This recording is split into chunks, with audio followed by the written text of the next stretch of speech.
Bible ధ్యానంలో ఇప్పుడు సామెతలు 20వ అధ్యాయము చదువుకుందాము.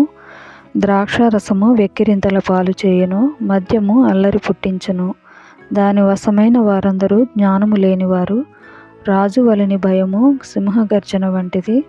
రాజునకు క్రోధము పుట్టించువారు తమకు ప్రాణమోసము తెచ్చుకొందురు. కలహమునకు దూరముగా నుండుట నరులకు ఘనత. మూర్ఖుడైన ప్రతివాడును పోరునే కోరును.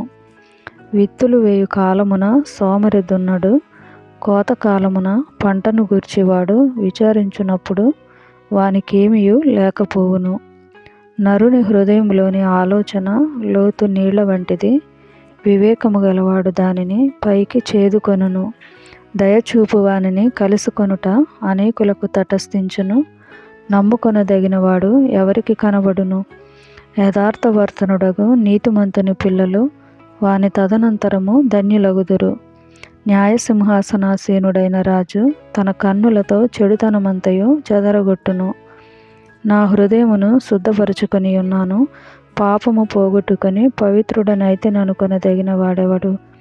వేరువేరు తూనికరాళ్ళు, వేరువేరు కుంచములు, ఈ రెండును యెహోవాకు హేయములు. బాలుడు సహితము తన నడవడి శుద్ధమైనదో కాదో, యథార్థమైనదో కాదో తన చేష్టల వలన తెలియజేయును. వినగల చెవి, చూడగల కన్ను, ఈ రెండును యెహోవా కలుగచేసినవే. లేమికి భయపడి నిద్రయందు ఆసక్తి విడువుము. నీవు మేలుకొని ఉండిన ఎడల ఆహారము తిని తృప్తి పొందుదువు.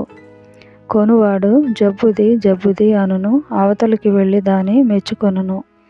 బంగారును విస్తారమైన ముత్యములను కలవు, తెలివినుచ్చరించు పెదవులు అమూల్యమైన సొత్తు.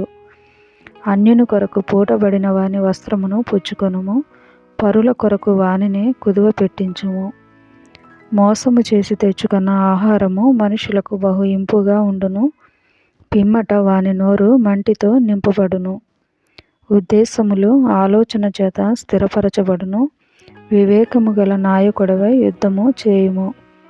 కొండగాడై తిరుగులాడువాడు పరుల గుట్టు బయట పెట్టును. కావున వదరుబోతుల జోలికి పోకుము. తన తండ్రినైనను తల్లినైనను దూషించువాని దీపము కారు చీకటిలో ఆరిపోవును. మొదట బహు త్వరితముగా దొరికిన స్వాస్థ్యము తుదకు దీవెన నొందకపోవును.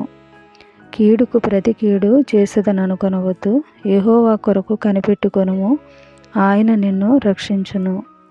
వేరువేరు తూనికరాళ్ళు యెహోవాకు హేయములు, దొంగ త్రాసు అనుకూలము కాదు.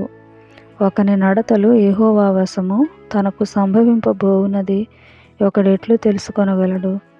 వివేచింపక ప్రతిష్ఠితమని చెప్పుటయు, మ్రొక్కుకొనిన తరువాత దాని గూర్చి విచారించుటయు ఒకనికి ఉరియగును. జ్ఞానము గల రాజు భక్తిహీనులను చెదరగొట్టును, వారి మీద చక్రము దొర్లించును. నరుని ఆత్మ యెహోవా పెట్టిన దీపము, అది అంతరంగములన్నీయు శోధించును. కృపాసత్యములు రాజును కాపాడును. కృప వలన అతడు తన సింహాసనమును స్థిరపరచుకొనును. యవనస్తుల బలము వారికి అలంకారము, తలనెరపు వృద్ధులకు సౌందర్యము. గాయములు చేయు దెబ్బలు అంతరంగములలో చొచ్చి చెడుతనమును తొలగించును.